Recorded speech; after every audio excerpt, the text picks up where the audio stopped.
वर्तमान सूत्र में परमात्मा का परिज्ञान कर रहे हैं। हम अभी अनुमान के प्रमाण के माध्यम से ईश्वर को जानने मानने का प्रयास कर रहे हैं। एक बीज और वृक्ष के माध्यम से ईश्वर तक हम पहुंचने का प्रयास कर रहे हैं।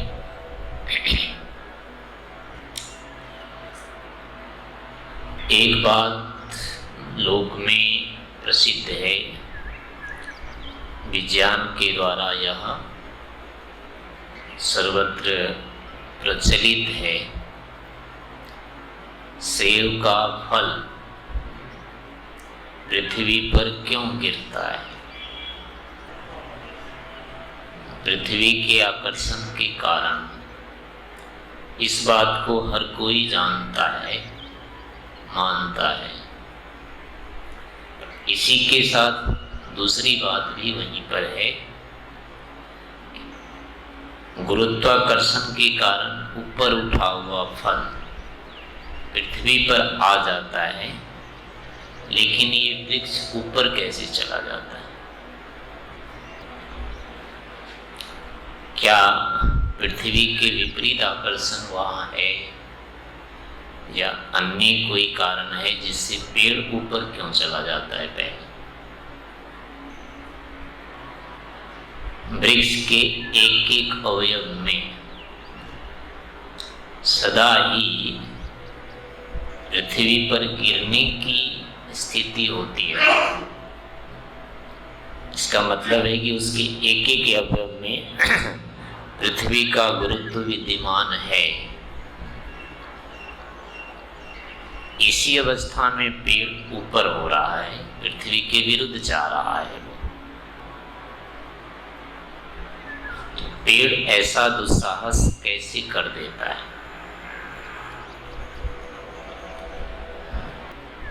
ये शक्ति उसको कहां से मिल रही है?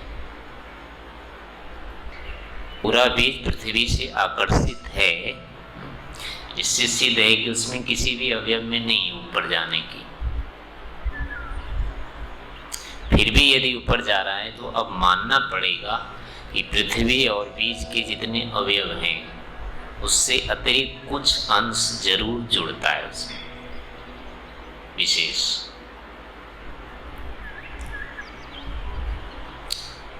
अग्नि के अंदर ऊपर चढ़ने की होती है स्थिति, पानी तो नीचे जाता है अपने आप, लेकिन पृथ्वी पर या कहीं पर भी अग्नि अगर छिपी हुई है मान लो, तो वो ऊपर अपने आप चलती है,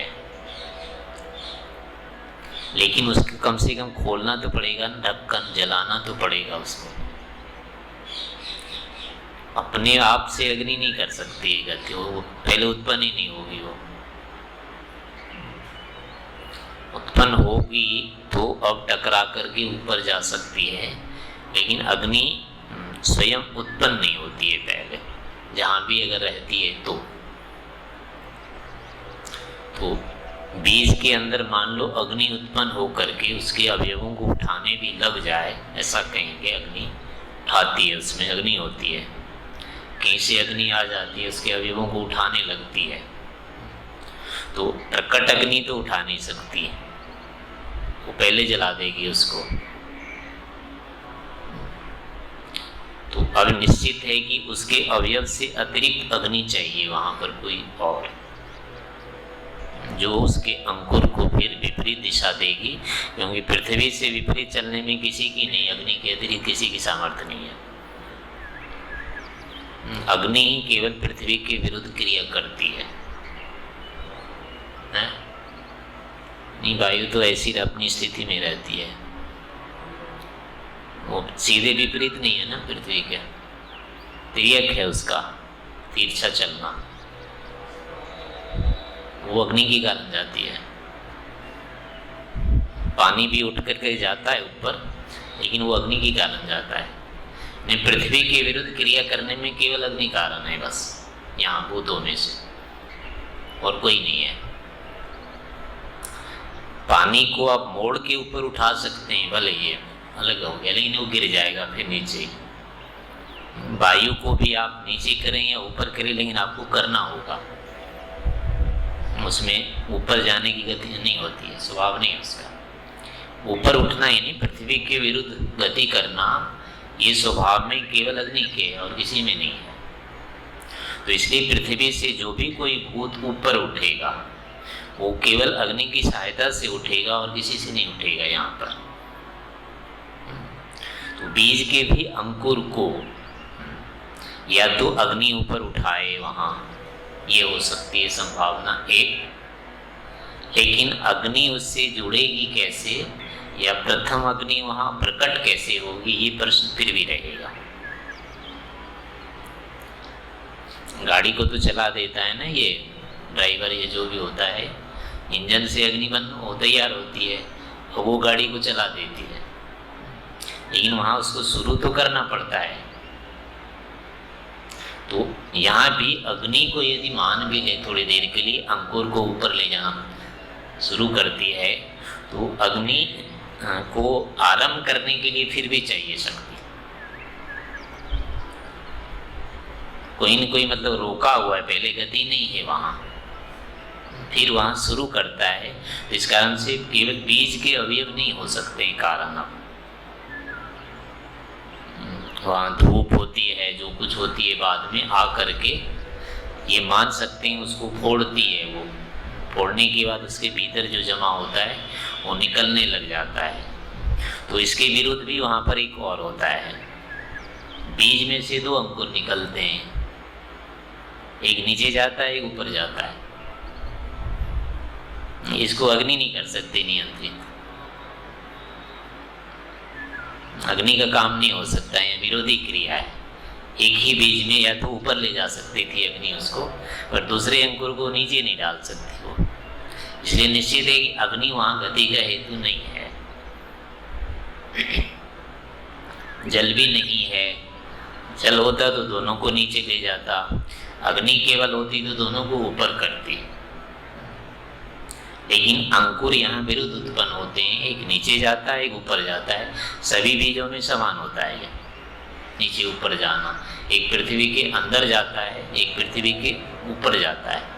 तो पृथ्वी के यहाँ विरुद्ध अनुकूल और प्रतिकूल क्रिया होने से पृथ्वी कारण नहीं बनेगी। ना तो अंकुर पृथ्वी के आकर्षण के कारण नीचे जा रहा है, ना तो पिछला दूसरा अंकुर पृथ्वी के विपरीतता के कारण ऊपर जा रहा है। ये दोनों की दिशा उससे पहले नियंत्रित है, एक को नीचे जाना है और एक को ऊपर जाना है। ये व्यवस्था निश्चय से भूतों से अतिरिक्त ही है, भूत नहीं कर सकते इसको नियंत्रित। वहां पर भूतों में समान गति होती है, अग्नि एक ही तो केवल ऊपर जा सकती है, जल केवल नीचे जा सकता है। तो ऊपर नीचे जाना जबकि दोनों एक ही जगह से होता है, जहां से निकलते हैं अंकुर उसका छिद्र एक ही होता है। तो एक स्थान से दो विपरीत क्रिया करना एक भूत का काम नहीं होगा। तो अब वहां जितनी भी पृथ्वी भी कारण नहीं दिख रही है, बीज के अंकुर भी कारण नहीं दिख रहे हैं, तो इससे अतिरिक्त कुछ है नहीं। वहां पर जल हो सकता है, अग्नि हो सकती है, वायु हो सकती है, आकाश तो रहेगा सभी के लिए सामान्य सक्रिय होता है, उसमें गति है ही नहीं, वो कारण नहीं बनेगा। चार बचते हैं केवल, पृथ्वी वो अपने आप है ही। तो पृथ्वी के विरुद्ध क्रिया नहीं करेगी, ये निश्चित है।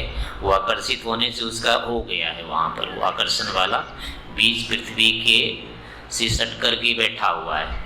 तो पृथ्वी का जो कार्य है वो तो हो गया है निरवकाश से, हाँ वो तो उसका काम हो गया संपन्न। शेष तीन भूतों के कार्य बचते हैं। अब जल का हो सकता है, वायु का हो सकता है, अग्नि का हो सकता है। वायु ऊपर ऊपर रहती है, बीज के नीचे काम नहीं करेगी वो भी निष्फल है। फिर यहाँ बच गए जल और अग्नि भीतर हो सकती है। तो ये अब नहीं होता है कि एक अंकुर जल में है, जो नीचे जाता है वो उसमें जल केवल है, ऊपर जो जाता है उसमें अग्नि केवल है ऐसा नहीं है, दोनों में जल अग्नि के फिर भी बराबर है, वहाँ दोनों ही जैसे होते हैं। तो इस कारण से भी वहाँ भेद केवल है रचना का, दोनों अंकुरों में समान स्थिति नहीं है दोनों में।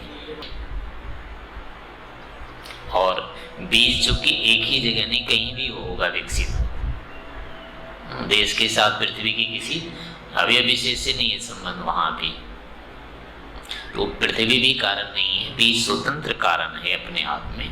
और बीज एक निर्मित चीज है नित्य होने से, अब वो एक कार्य है, तो कार्य में ही इतनी सारी चीजें बैठी हुई है, इसको इतने विभाजित हो जाना है। तो भूत नहीं कारण होने से अब इसका कारण कर्ता ही होगा और वो ईश्वर होगा। फिर दूसरा है कि बीज से जो वृक्ष विकसित होता है, कितना दूर उसको जाना है ये नियत होता है। तो वृक्ष की अवस्था में जो टहनियाँ निकलती है, पत्ते निकलते हैं, फूल निकलते हैं, ये सारे के सारे अभी जो बाद में निकलेंगे वो अभी तो निश्चित है कि बीज में नहीं है, क्योंकि उसमें उसकी मात्रा कारण है, दोनों में परिमाण भेद है। तो वर्तमान में बीज में तो अभी नहीं विद्यमान है, उनको आगे चल करके इसमें होना है अभी। तो होने के लिए अब क्या है, उसको आगे चल करके देश विशेष में अलग अलग स्थिति बनेगी जा करके, और भविष्य में जो कुछ भी बनना है वो इस बीज से संबद्ध ही बनना है, इसके प्रतिकूल नहीं बनना है उसको। तो एक चीज बनी हुई है, एक चीज अभी होनी है, तो ऐसा अब इन दोनों में संबंध चाहिए। आगे होने वाला जितने भी पेड़ होता है, पत्ती होते हैं, वो मूल का अतिक्रमण नहीं करते हैं, उसके अनुरूप ही होते हैं, बाहर नहीं होते हैं। तो सीधी सी बात है, आगे क्या होना है वो अभी चाहिए उसका संबंध बीज अवस्था में। यानी जितना भी बड़ा होगा पेड़, वो सारा का सारा पहले बीज बनते समय निर्धारित होना चाहिए, तभी उसके अनुरूप होगा, नहीं तो नहीं होगा। अभी एक उदाहरण शायद वो आते हैं ना, किसी दो देश वाले समुद्र में वो बना रहे थे पुल नीचे नीचे, तो वो बनते बनते बनते पहुंचते पहुंचते वो इधर हो गए, एक इधर चला गया एक इधर चला गया, वो मुड़ी नहीं, जुड़े नहीं। वो गुफा बनाते हैं नीचे वाला वो, तो बना रहे थे दोनों मिलकर के, वो कौन से थे तो पता नहीं, और वो बनाते बनाते जब उनका पूरा हुआ है तो एक इधर चला गया एक इधर चला गया, वो जुड़े ही नहीं थे। तो ऐसा क्यों हुआ? दोनों केंद्रों का संतुलन नहीं बना पाए वो, जितनी दिशा में उनको जैसे सीधे सीधे आगे बढ़ना चाहिए था, कहीं कहीं वो त्रुटि की होगी थोड़ी सी, और वो वहीं से एक तरफ से वो करते आए दिशा का, दोनों केंद्रों को मिला के करते, ऊपर से करते किसी तरह। शुरू में तो किया ही होगा, आखिर ऐसे तो शुरू नहीं होगा उसका, लेकिन जब व्यवहार में कर रहे हैं कहीं भूल हो गई उनसे, भूल होने के कारण अंतिम परिणाम हुआ नहीं बन पाया वो। तो ऐसे अगर पेड़ों में थोड़ा भी भूल हो जाए, बीज में और वृक्ष को कितना होना है, थोड़ी सी भी भूल हो जाने पर नहीं बनेगा वो, सारा इधर उधर बिखर जाएगा। लेकिन सारा पूरा का पूरा पेड़ बनता है उसके अनुसार। ऊपर की जितनी भी टहनी होती है ना, वो जो बीज निकलता है शुरू में जो दो चार पत्तों का होता है वो पौधा, पूरा का पूरा पेड़ उससे बाहर नहीं होता है।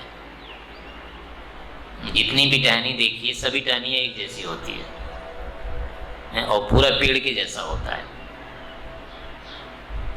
शुरू में जो पेड़ इतना बड़ा हुआ ना गुलाब का, जैसे एक टहनी ले लो तो एक टहनी जैसी दूसरी टहनी होती है, हजारों लाखों टहनियाँ जो निकलती है वो सारी की सारी टहनियाँ एक जैसी होती है, और वैसी होती है जो शुरू में जितना निकलता है, आरंभ में उसके सारे रूप दिख जाते हैं। तो लाखों आवृत्तियाँ हैं केवल वो, और एक आवृत्ति पूरी करके दूसरी शुरू होती है, दूसरी के बाद तीसरी शुरू होती है। वो बिल्कुल नई भी नहीं है लेकिन एक दूसरे से असंबद्ध भी नहीं है। तो इसमें इतना बुद्धि लगाया हुआ है कि इतना विकसित हो, इसके बाद केवल आवृत्ति हो जाए। लगातार यदि बढ़ाता तो फिर नहीं, टहनी नहीं बनती, केले में नहीं बनती है टहनी, खजूर में, ताड़ में, नारियल में नहीं बनती है टहनी, बड़ में, पीपल में, जामुन में, सब में बनती है। तो अब जहाँ से टहनी फूटती है निश्चित से वहाँ काटना पड़ेगा उसको, इससे आगे नहीं बढ़ना चाहिए। जैसे पानी निकल रहा है लगातार, उसको 2 भाग करने हैं, क्या करते हैं, बीच में कुछ डाल देते हैं, अब वो अपने आप कट जाता है, 2 भाग में चला जाता है। तो ऐसे पेड़ जो ऊपर चल रहा है, टहनी निकालने के लिए आवश्यक है उसको वहाँ प्रतिबंध लगाया जाएगा, नहीं तो अवयव इधर उधर नहीं जा सकते। तो वहाँ वो अवयव निरंतर एक समान गति करने वाले में मोड़ देने के लिए भी जातीय चाहिए, कुछ समान वो अवयव नहीं कर सकते ऐसा आपस में कि मैं इधर हो जाऊँ, मैं इधर हो जाऊँ, उसको रोकने के लिए कोई तीसरा चाहिए। तो ये नियम बनाते समय उस बीज में डाला हुआ है, कुछ दूर जा करके उसको बाधित कर देगा और इसी कारण से वो टहनी फट जाएगी, फट करके अलग हो जाएगी। तो सजातीय विजातीय प्रक्रिया पूरे वृक्षों में चालू रहती है, लेकिन वो होती है बीज के अनुकूल, 2 टहनी फिर एक जैसी हो जाती है। तो ये सारा का सारा जो समन्वय होता है बुद्धिपूर्वक किया हुआ है और एक दूसरे के संतुलन से किया हुआ है। बहुत बड़ी टहनी हो जाती है कभी कभी तो वो गिर जाती है, उसको मिट्टी यानी आदि कम हो तो संभलता नहीं है पेड़, लेकिन मिट्टी आदि ठीक हो तो कोई भी पेड़ नहीं गिरेगा अपने आप, यानी उसकी जड़ इतनी होती है, कितना ही विशाल वृक्ष होगा वो टेढ़ा होके नहीं गिरेगा। तो इससे पता चलता है कि वृक्ष कितना लंबा होना है, चौड़ा होना है, वो उसके बीज में वहां पर जड़ में रखा हुआ है नियम, उसका अतिक्रमण वो नहीं करता है। तो बाहर कितना होता है ये सारा का सारा ज्ञान, यानी उस बीज के आरंभ में स्थिति बनाने के कारण ये सिद्ध करता है कि दोनों एक ज्ञाता के द्वारा है ये सब। तो इतना ज्ञान जो होता है, सारा का सारा समन्वय जो किया हुआ है, वो सिवाय सर्वज्ञ के या ईश्वर के कोई नहीं कर सकता। तो उसी ने, ईश्वर ने ही बीज में ऐसी स्थिति बनाई कि ये पृथ्वी के विरुद्ध चलेगा। यद्यपि चलता हो अग्नि के कारण ही चलता है, या दूसरा और भी कारण हो सकता है कि उसकी जैसे पानी ऊपर चढ़ता है ना, तो पानी ऊपर चढ़ने के क्या करते हैं, उसमें से हवा निकाल देते हैं। पाइप में से इंजन क्या करता है, पाइप के अंदर जो हवा होती है उसको निकाल देता है, निकालने के कारण पानी अपने आप चढ़ जाता है। तो इन पेड़ों में मोटर तो है नहीं ऐसी कोई, वहाँ जो चलती है, फिर भी पानी ऊपर कैसे जाता है, निश्चय से वायु की प्रक्रिया है उसमें, उसके जो भी रेशे हैं उसके अंदर जो खाली स्थान है उसमें पहले वायु भरेगी, वायु भरने के बाद वो खाली हो जाएगी, खाली होने के बाद नीचे का पानी जो है चढ़ जाएगा ऊपर। इस नियम से सारे पेड़ों में पानी पहुंचता है। जो नियम हमारे मोटर में काम करता है वही नियम वहाँ वायु पहले घेरेगी, जगह को खाली करेगी, फिर पानी चढ़ जाएगा। तो ये सारे की सारी व्यवस्था उसमें की हुई है। और किस में कितना जाए, केवल नीचे से धक्का दे के जाता तो नहीं होता वो संतुलन, सारे में एक एक अवयव में संतुलन बना हुआ है पानी का भी। तो इन सभी चीजों से ये लगता है सारा का सारा बुद्धिमत्ता पूर्वक, नहीं बुद्धिपूर्वक सारा किया हुआ है। ये कुछ भी ऐसा जो कि भूतों से संभव नहीं है, उसमें विद्यमान अवयव में कोई सामर्थ्य नहीं है ऐसे कि इतना संतुलन वो बनाए आपस में। तो इन प्रक्रियाओं से सिद्ध होता है कि निश्चय से इसका निर्माता केवल ईश्वर है और कोई नहीं। तो सभी यानी इन वृक्षों को कहने का मतलब है, पहली बुद्धि अपने को पेड़ खड़े हैं ये देख के लगना चाहिए कि इसके कारण ईश्वर है, यानी इसमें बहुत ढूंढने की जरूरत नहीं है, सीधे आँख से देखा और जैसे कहते हैं ना इस बात को मानते हो हाथ उठाओ तो समझो ईश्वर है। ये इतने हाथ साथ खड़े हैं, करोड़ों हाथ खड़े हैं कि ईश्वर है, ये पेड़ ही बता देंगे। इस तरह से यानी दृष्टि इनके प्रति हमारी हो जाने जी, कभी भी लगे ईश्वर है कि नहीं तो सीधे है हाँ है ये। अब कैसे है वो इस निधिध्यासन की प्रक्रिया से पक्ष विपक्ष करके उनके हेतुओं को ढूंढने से धीरे धीरे इस प्रकार की बुद्धि बनती है। तो ऐसे ईश्वर को जानने का प्रयास करना चाहिए अनुमान से। आत्मा के रहने से वहाँ उसके अंदर भी मन आदि होंगे। उस मन के कारण जो अवयवों में पहली क्रिया होगी ना वेग देने की, वो अवयव में पहली क्रिया यानी बीजों में तो हो जाती है भूतों से ही, केवल जल और अग्नि ये दोनों मिलकर के शुरू कर देते हैं उस क्रिया को। लेकिन दोनों में एक अनुपात विशेष होता है, उस अनुपात के होने पर अब वहाँ शुरू हो जाएगा। अधिक हो गया तो सड़ जाता है बीज, नहीं मिला पानी तो सूख जाएगा, अग्नि भर जला देगी उसको। तो इस कारण से एक संतुलन मात्रा विशेष केवल है। तो ये आत्मा से शुरू नहीं होती इसकी प्रक्रिया, बाकी है आगे की प्रक्रिया चलने के लिए उसमें वेग चाहिए। जैसे अपने शरीर में वेग चाहिए मन का, तो बाकी यंत्र चलते रहते हैं, फिर एक जगह शुरू हो जाने पर बाकी सब चलेगा। ऐसे उनका भी एक जगह शुरू होने के लिए तो आत्मा चाहिए। उस आत्मा के कारण से ऐसे है सारा का सारा केवल जड़ से संचालित है, पर आत्मा की सन्निधि वहाँ चाहिए। थोड़ी सी सन्निधि से उसके मन आदि के द्वारा वेग उत्पन्न हो जाता होगा, उससे सारी प्रक्रिया शुरू हो जाएगी। क्योंकि आत्मा नहीं रहने पर पूरा पेड़ सूखता है। नहीं, अंकुर आत्मा हो भी सकता है, यानी वहाँ जीवन की संभावना जैसे ही बनेगी आत्मा आ जाएगी। जीने की संभावना प्रथम चाहिए, वो बन जाने पर वहाँ ईश्वर भेज देगा उसको। उसके बाद अब वो जानेगा, यानी आगे अनुकूल स्थितियां रहेगी तो जी जाएगा पूरा जीवन। नहीं, आत्मा कुछ नहीं करता। बीजों में तो कम से कम, वृक्षों में तो कुछ करता नहीं है वो, शरीर के प्रति कुछ नहीं करता है। यहाँ तो हम खा पी लेते हैं, वो तो कुछ कर ही नहीं सकता है। नहीं, बाह्य विषय कोई भी विचार नहीं कर सकता है, वो क्यों ज्ञान ही नहीं होता है उसको। वो तो बाहर का ज्ञान हो जाता है इंद्रियों से, उसको ज्ञान नहीं होता है बाहर का, इसलिए प्रतिक्रिया नहीं कर सकता है। बिना ज्ञान की प्रतिक्रिया होगी नहीं, उसको है ही नहीं, साधन ही नहीं है, इसलिए उसका तो केवल भोग मात्र होगा।